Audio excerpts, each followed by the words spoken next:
കുറഞ്ഞ ഇൻഗ്രീഡിയൻസ് ഉപയോഗിച്ചുകൊണ്ട് എങ്ങനെ ഒരു ടേസ്റ്റി ബീഫ് കറി ഉണ്ടാക്കാമെന്ന് നോക്കാം. അതിനായി 600 ഗ്രാം ബീഫാണ് ഞാൻ ഇന്ന് എടുത്തിട്ടുള്ളത്.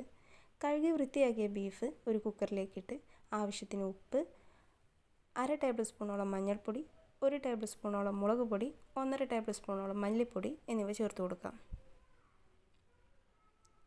അതിനുശേഷം ചെറിയുള്ളി, ഇഞ്ചി, വെളുത്തുള്ളി എന്നിവ ചതച്ചതുകൂടെ ചേർത്ത് കൊടുക്കാം.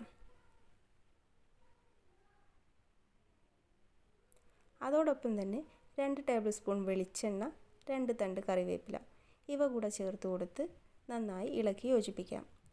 മുളക് പൊടി എരിവ് കൂടിയതിനാൽ ഞാൻ വളരെ കുറച്ച് മാത്രമേ ചേർത്തിട്ടുള്ളൂ. ഉപ്പെല്ലാം പാകമാണെന്ന് ചെക്ക് ചെയ്തതിന് ശേഷം ഒരൽപ്പം വെള്ളം കൂടെ ചേർത്ത് ബീഫ് വേവിച്ചെടുക്കാം.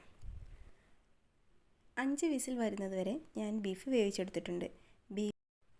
ബീഫിൻ്റെ വേവിനും കുക്കറിനുമനുസരിച്ച് ബീഫ് കറിയുടെ വേവിന് മാറ്റങ്ങൾ വന്നേക്കാം. വളരെ കുറഞ്ഞ ഇൻഗ്രീഡിയൻസോട് കൂടിയുള്ള ബീഫ് കറി റെഡി ആയിട്ടുണ്ട്. എല്ലാവരും ട്രൈ ചെയ്യുക. Thank you for watching.